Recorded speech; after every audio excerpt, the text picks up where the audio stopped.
Hello everyone.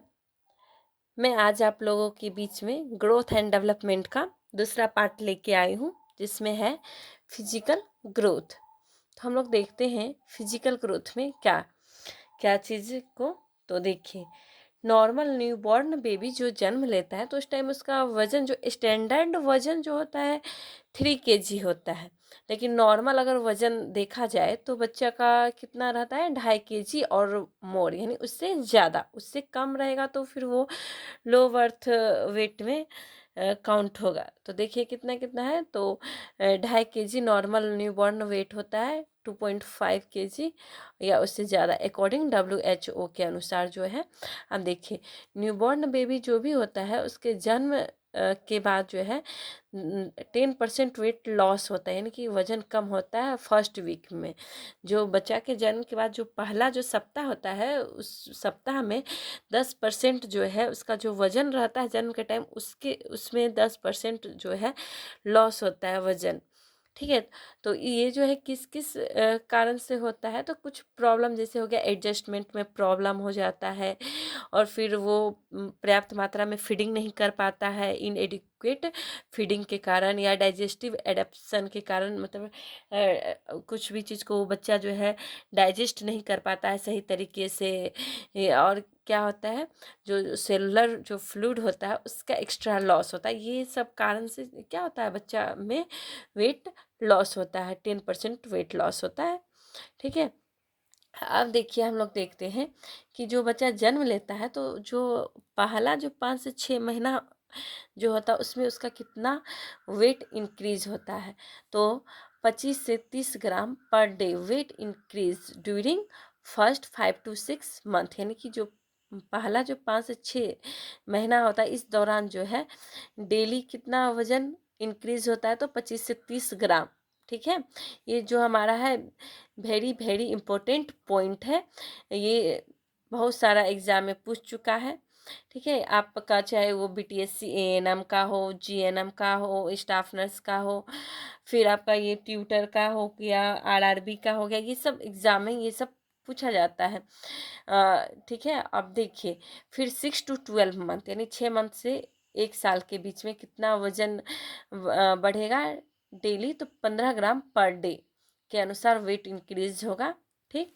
अब देखिए, baby का एज और बेबी का वेट कैसे, तो अगर जन्म के टाइम वो एक्स जो है बेबी का वेट को डिनोट किया गया है। ठीक। अगर बच्चा यानी एक्स यानी कि लगभग मान के चलिए 2.5 kg है या 3 kg, स्टैंडर्ड वेट तो 3 kg होता है। ठीक है। तो 3 kg है, तो 5 से 6 महीना के बाद ही बच्चा का वेट क्या हो जाना चाहिए, डबल हो जाना चाहिए, यानी 2x, यानी 2 गुना 3, यानी 6 kg होना चाहिए। ठीक है।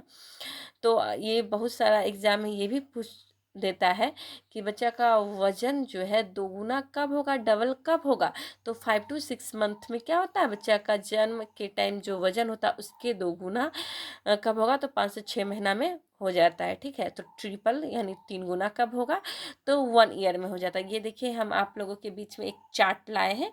इस चार्ट के अनुसार जो है आप लोग समझ सकते हैं, और जो है एग्जाम में किसी तरह से पूछे तो आप लोग उसको क्वेश्चन को डील कर सकते हैं। जैसे 2 गुना हो गया 5 से 6 महीना में, 3 गुना 1 साल पे होगा, फिर देखिए इस तरह करके 1 साल पे 3 गुना हो गया, तो 2 साल पे क्या 4 गुना हो गया, 3 साल पे क्या 5 गुना हो गया, फिर 5 साल पे जो 3 साल के बाद 5 गुना हो गया, तो 3 के बाद 4 नहीं, 5 साल पे 5 साल पे क्या होगा 6 गुना होगा। फिर देखिए 7 साल में 7 गुना और 10 साल में 10 गुना। ये याद रखना है कि 10 गुना कब होगा, मुझे 10 साल में 10 गुना, 7 साल में 7 गुना। ठीक है। ये दोनों फिर 5 साल में 6 गुना, ऐसे करके मेन जो है कि 2 गुना कब होगा और 3 गुना कब होगा, ये दोनों जो है बहुत बार एग्जाम में पूछ चुका है। तो 2 गुना 5 से 6 मंथ पे 2 गुना हो जाएगा बच्चा अपने जन्म के टाइम जब वो वजन था उसके अनुसार, और 3 गुना कब होगा, तो 1 साल में 3 गुना हो जाएगा। ठीक है।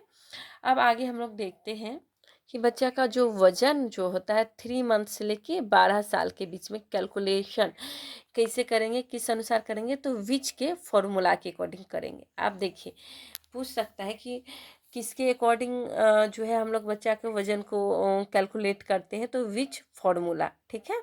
अब देखिए, इसमें से भी आपका सबसे पहले आ जाता है 3 मंथ से 2 ईयर, यानी 3 महीना से बच्चा 2 साल के बीच में। तो देखिए ऐसे हम लोग इसको याद रख सकते हैं इसको, कि एज जो है, एज क्या चीज़ में, मंथ में, ठीक है। यहाँ मंथ में ही लेना है क्योंकि 3 मंथ से है, तो इसमें मंथ में ही लेना है एज को। तो 3 मंथ से 2 साल के बीच में, तो एज जो है मंथ में लेंगे, अब +9/2, ठीक है। तो मान के चलिए एज मंथ में है तो 6 है, ठीक है, या 5 है, 5 महीना का बच्चा है तो 5 यहाँ लिखा जाएगा, अब +9/2, तो 5×9 = 14/2। तो इसका काट के क्या हो गया, 5×9 = 14/2, तो यानी 7, ठीक, 7 आ जाएगा। तो 3 मंथ से 2 साल के बीच में ऐसे करके हम लोग को कैलकुलेट करना है। तो ये फॉर्मूला हम लोग को याद रखना होगा। अब देखिए 2 साल से 6 साल के बीच में, तो इससे हम लोग इसको याद रखते हैं, 2 है और 2 साल से 6 साल के बीच में, तो 2 6 कितना होता है, 8 होता है। तो एज गुना 2, एज जो है, एज को क्या करना है, ये 2 है, इससे मल्टीप्लाई कर देना है। मतलब याद रखने के लिए आपको एक ट्रिक बता रहे हैं कि एज जो यहाँ ईयर में ही होगा, क्योंकि यहाँ ईयर ही है, यहाँ मंथ से ईयर के बीच जाना था, तो इसलिए यहाँ एज को क्या मंथ में ही लिखना है, ठीक। और यहाँ 2 साल से 6 साल के बीच के बच्चा में वजन को कैलकुलेट करना है, तो एज यहाँ ईयर में ही रहेगा। एज यहाँ 2 साल से, तो 2 से गुना करना है, अब +2 से 6, तो 2 6 कितना, 8 हुआ, तो +8 कर देना। मतलब ऐसे याद रखने के लिए एज गुना 2 +8, ठीक। अब देखिए 7 साल से 12 साल के बीच का बच्चा को, तो यहाँ क्या है, 7 है, तो एज गुना 7 कर देना। 7 है, शुरू में 7 है ना, तो इसको याद रखने के लिए एज गुना 7, ठीक। और 7 से 12, तो इसमें ऐड किए थे, 2 6 8 है, इसको घटा देना है। 12 में 7 कितना, 5 हुआ, तो एज गुना 7 और -5 बट्टा 2। मतलब ऐसे याद रखने के लिए मैं आप लोगों को बता रही हूँ, ताकि याद हो जाए, ठीक है। तो 2 से 6 हो गया, 2 गुना मतलब ईयर में करना है, मतलब एज में, तो एज गुना 2 और +2 6 8, यहाँ एज गुना 7, फिर ये माइनस कर देना, -5/2, ताकि याद रहे आप लोगों को, ठीक है। आप देखिए वो हम लोग का वजन निकालने का फॉर्मूला हो गया, किसके अनुसार, विच फॉर्मूला के अनुसार। अब हम लोग देखते हैं लेंथ, ठीक है। इसमें भी देखिए लेंथ डबल कब होता है, ये लेंथ जो है ट्रिपल कब होता है, ये हम लोग को बहुत सारा एग्जाम में पूछ चुका है। वजन कब डबल होगा, ट्रिपल कब होगा, लेंथ कब होगा, तो ये हम लोग को देखते हैं। तो बच्चा जब जन्म लेगा तो उस टाइम यहाँ 50 सेंटीमीटर है, एक एवरेज 45 से 50 सेंटीमीटर होता है बच्चा के जन्म के टाइम, ठीक है। अब जब बच्चा 3 मंथ का होगा तो 10 यहाँ पे बढ़ जाएगा, तो 60 सेंटीमीटर। जब बच्चा 6 मंथ का रहेगा तो 65 सेंटीमीटर, 9 मंथ का रहेगा 70 सेंटीमीटर, और 1 साल का होगा तो 75 सेंटीमीटर।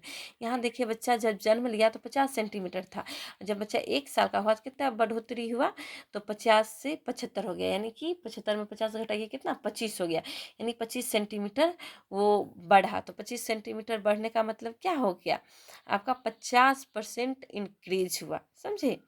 यहाँ 50 का 50% कीजिएगा तो कितना हुआ, 25 हुआ, तो 50 में 25 जुट के कितना हुआ, 75 सेंटीमीटर, ये कैलकुलेशन है, ठीक है। तो ये मैं इसलिए आप लोगों को बता रही हूँ ताकि आप लोगों को ये चीज़ याद रहे, ठीक है, कि मतलब 1 साल में कितना परसेंट वो इंक्रीज हुआ, तो 50% इंक्रीज हुआ। एग्जाम में ये पूछ सकता है कि आपको 50% इंक्रीज जन्म के अनुसार जो है 50% इंक्रीज कितना दिन में होगा, तो 1 साल में, या 1 साल पे कितना परसेंट इंक्रीज हुआ, तो 50% इंक्रीज हुआ, ठीक है। तो फिर देखिए 2 ईयर में कितना हो गया, 90 सेंटीमीटर, और 4 ईयर में कितना हो गया, तो डबल ऑफ बर्थ हाइट, यानी कि जन्म के टाइम जो वजन, मतलब सॉरी, हाइट था, उसका लेंथ था, उसके अनुसार क्या हो गया, डबल हो गया, 100 सेंटीमीटर हो गया, ठीक। ये कब हो गया, 4 ईयर में। तो एग्जाम में पूछ देगा डबल कब होगा, तो 4 ईयर में। वही वेट का पूछे डबल कब, तो 5 से 6 मंथ में। ये आप लोग याद रखिएगा, वेट का अलग है और हाइट का अलग है, ठीक है। यहाँ तो 1 साल में 50% बस इंक्रीज होता है, ठीक है।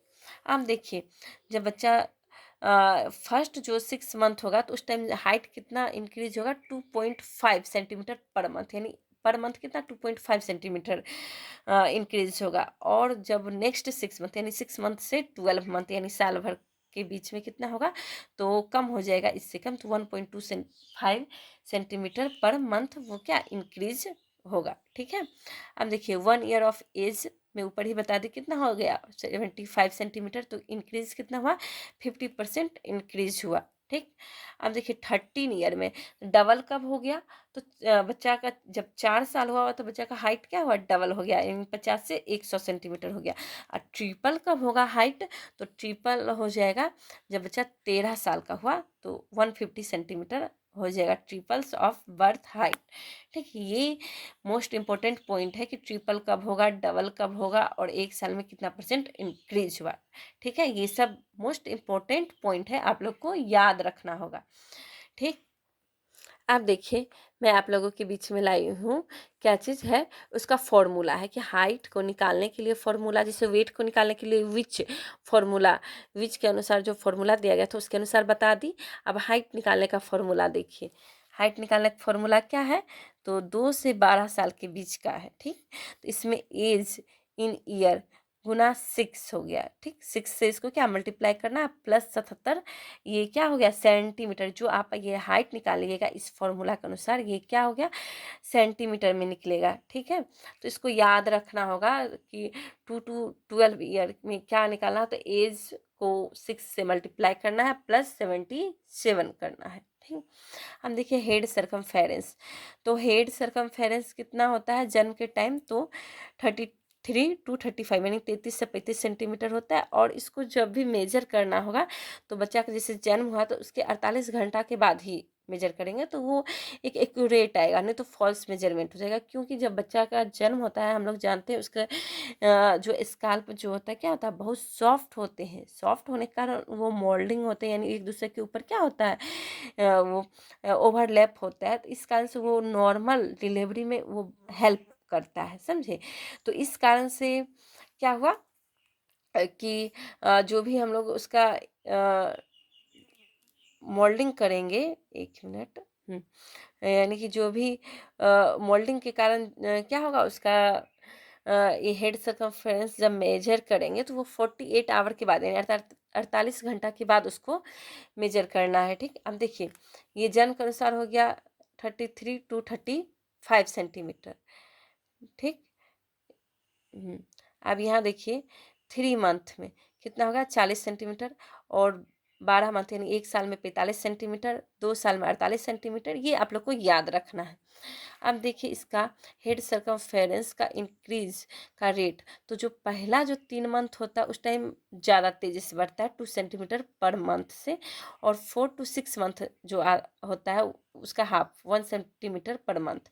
फिर क्या हो गया 6 to 12 मंथ, तो इसका हाफ 0.56 सेंटीमीटर पर मंथ, ये हम लोग को याद रखना है। और ये जो है 2000 ये 2025, हाँ 2025 आरआरबी एग्जाम में ये क्वेश्चन पूछा गया है कि फर्स्ट 3 मंथ में हेड सरकमफेरेंस का मतलब इंक्रीज कितना सेंटीमीटर पर मंथ होगा। ठीक है, ये एग्जाम पूछा हुआ, मतलब एग्जाम में पूछा हुआ आरआरबी के एग्जाम में। ठीक है, तो आप लोग इसको याद रखिएगा। फर्स्ट 3 मंथ में 2 सेंटीमीटर पर मंथ से, 4 to 6 मंथ में 1 सेंटीमीटर पर मंथ से, और 6 to 12 मंथ में क्या 0.5 सेंटीमीटर पर मंथ। आप देखिए हेड सरकमफेरेंस मेजर हम लोग कैसे करते हैं, तो वो जो टेप होता है तो टेप को कहाँ पे प्लेस किया जाता है, तो ओवर ऑक्सीपिटल प्रोटोबेंस। ठीक है, एट द बैक, जो पीछे का जो एरिया होता है ऑक्सीपिटल, वहाँ से लेके and just over the supra orbital ridge. ठीक है, तो सुप्रा ऑर्बिटल रिज कहाँ हो जाएगा, ये जो हम लोग का आई है, आई की जो ऑर्बिट होता है ना उसके ऊपर का जो एरिया होता है supra orbital ridge and glabella in front, यानी फ्रंट का जो ग्लेवेला पॉइंट होता है, ग्लेवेला आप समझ सकते हैं जहाँ पे हम लोग बिंदी बिंदी जहाँ पे चिपकाते हैं वो पॉइंट को क्या ग्लेवेला कहा जा गया है। ठीक है, तो वहाँ मतलब पीछे ऑक्सीपिटल रीजन से लेके आगे सुप्रा ऑर्बिटल रिज एंड ग्लेवेला जो होता है बिंदी, वहाँ से हम लोग मेजर करते हैं हेड सरकमफेरेंस। ठीक है, अब देखिए हेड सरकमफेरेंस अगर इंक्रीज है यानी कि हेड सिर क्या होगा यानी बड़ा हो गया, तो ये कब देखने को मिलता है, तो हाइड्रोसिफेलस की कंडीशन में देखने को मिलता है। फिर मैक्रोसिफेली, मैक्रो मतलब क्या हो गया, बड़ा, तो यानी सिर जो है बड़ा होगा तो उसको मैक्रोसिफेली कहेंगे। और हाइड्रोसिफेलस में भी CSF जो है एक्युमुलेट हो जाता है। हम लोग देखते हैं जो बच्चा लोग का जो सिर बड़ा रहता है उसको क्या हाइड्रोसिफेलस कहते हैं। अब देखिए decrease head circumference, head circumference कम होना यानी कि सिर का छोटा होना, तो यहाँ क्या हो गया माइक्रो, माइक्रो मतलब छोटा, ठीक, तो मैक्रो मतलब बड़ा, तो नाम से ही जान जाएंगे, तो माइक्रोसिफेली होगा इसमें। अब हम लोग आगे देखते हैं चेस्ट सरकमफेरेंस, ठीक है। तो जन्म के टाइम क्या था, हेड सरकमफेरेंस उधर 33 से 35 सेंटीमीटर पढ़े, और अब इधर देखिए चेस्ट सरकमफेरेंस, चेस्ट सरकमफेरेंस क्या है 30 से 33 सेंटीमीटर है, तो ये क्या होता है हेड सरकमफेरेंस से 3 सेंटीमीटर कम होता है, ठीक। और 1 साल के एज पे हेड सरकमफेरेंस और चेस्ट सरकमफेरेंस क्या होता है इक्वल हो जाता है, बराबर हो जाता है, ठीक है। तो यानी कि हेड सरकमफेरेंस पीछे ही बताए कितना हो जाता है 1 साल पे, तो 45 सेंटीमीटर, तो चेस्ट सरकमफेरेंस भी क्या हो जाएगा 45 सेंटीमीटर होता है। हम देखिए CC यानी चेस्ट सरकमफेरेंस का मेजर कैसे करते हैं, तो निप्पल होता है, निप्पल के लेवल से क्या होता है उसको मेजर करते हैं इन मिड इंस्पायरेशन, यानी मिड इंस्पायरेशन मतलब कि जब सांस लेते हैं उसके मिड, मतलब जब सांस कोई लेते हैं तो उसके मिड पॉइंट में बीच में ही उसको सांस को रोक के रखना है, और फिर निप्पल के लेवल पे उसको चेस्ट सरकमफेरेंस को उसको मेजर करना है, ठीक है। अब हम लोग आगे देखते हैं mid upper arm circumference, MUAC, यही से हम लोग क्या करते हैं बच्चा का माल न्यूट्रिशन भी चेक करते हैं, ठीक है। तो बर्थ के टाइम जो है कितना होता है 9 से 11 सेंटीमीटर होता है, ठीक। नॉर्मल न्यूबॉर्न बेबी में कितना होता है, तो 9 से 11 सेंटीमीटर, और 1 साल में बढ़ के 12 से 16 सेंटीमीटर, और 1 से 5 साल में 16 से 17 सेंटीमीटर होता है। अब हम लोग देखते हैं आर्म स्पान या विंग स्पान, ठीक है। तो आर्म स्पान जो होता है, ये जो बाजू, जैसे हम लोग बाजू को फैलाते हैं तो ये जैसे पंख एक तरह से, तो विंग मतलब पंख ही हो गया ना, तो आर्म स्पान क्या हो गया, दोनों हाथ को जैसे फैलाए बोथ आर्म को, उसके जो मिडिल फिंगर है यानी बीच वाली जो उंगली है उसके जो टिप होता है उससे उसको मेजर किया जाता है, ठीक है। दे आर आउट स्ट्रेच यानी कि दोनों को फैलाना at right angle to the body, body के राइट एंगल पे, तो इस तरह उसके मिडिल फिंगर से उसको डिस्टेंस को मेजर करना है, तो ये हमारा हो गया आर्म स्पान, ठीक है। आर्म स्पान जो होता है हमारे मतलब बच्चा का जो भी 5 साल से नीचे का जो बच्चा होता है तो उसके हाइट यानी उसके लेंथ के अकॉर्डिंग आर्म स्पान कितना कम होना चाहिए, 1 से 2 सेंटीमीटर कम होना चाहिए, और 10 से 12 साल पे क्या हो जाता है इक्वल हो जाता है, यानी कि 5 साल से कम उम्र के जो भी बच्चा है उसका आर्म स्पान जो होगा उसके हाइट के अनुसार 1 से 2 सेंटीमीटर कम होगा, और इक्वल कब होगा, तो 10 से 12 साल में वो क्या इक्वल हो जाएगा, ठीक है। अब देखिए आर्म स्पान हाइट के अनुसार बड़ा किस किस में दिखेगा, तो मार्फन सिंड्रोम में देखने को मिलेगा, होमोसिस्टिन्यूरिया, क्लिनफेल्टर सिंड्रोम, ये सब में क्या बड़ा दिखने को मिलेगा, ठीक है आर्म स्पान। और छोटा किस में देखने को मिलेगा, एकोन्ड्रोप्लाजिया, क्रिटिनिज्म, ठीक है, इसमें क्या होता है हाइपोथायराइडिज्म होता है, यानी थायराइड हार्मोन क्या होता है इसमें कम हो जाता है, मार्फन सिंड्रोम जो है कनेक्टिव टिश्यू जो होता है उसका डिसऑर्डर होता है, ये सब पे भी मैं आप लोगों के बीच में टॉपिक लाऊंगी। होमोसिस्टिनुरिया क्या होता है, इसमें यूरिन में इसका लेवल बढ़ जाता है, ठीक है होमोसिस्टिन का, ठीक है। तो इस तरह मैं आप लोगों के बीच में मार्फन सिंड्रोम में यही होता है कि बॉडी दुबला पतला रहेगा और एकदम लंबा लंबा हाथ पैर जो है लंबा लंबा दिखेगा, तो इसी में क्या है आर्म स्पान जो है क्या बड़ा है हाइट के अनुसार। आप देखिए skin fold thickness, skin fold thickness हो गया, इसको हम लोग मतलब इस स्किन का जो फोल्ड होता है उसको मेजर किया जाता है, तो इसको क्या चीज़ से मेजर करते हैं, तो लैंगी या हरपेंडिस स्किन फोल्ड कैलिपर्स, ठीक है। इससे ये भी एग्जाम में पूछा हुआ है, हरपेंडिस स्किन मतलब हरपेंडिस कैलिपर्स, ठीक है, स्किन फोल्ड नहीं दिया था, तो इससे क्या चीज़ को मेजर किया जाता है, तो स्किन फोल्ड थिकनेस को मेजर किया जाता है, ठीक। हम देखिए इसका मेजर कैसे करते, तो स्किन का जो फोल्ड होता है ओवर ट्राइसेप, ट्राइसेप कहाँ मसल पाया जाता है, तो ये बाजू का जो मसल होता है वो ट्राइसेप मसल होता है। ठीक,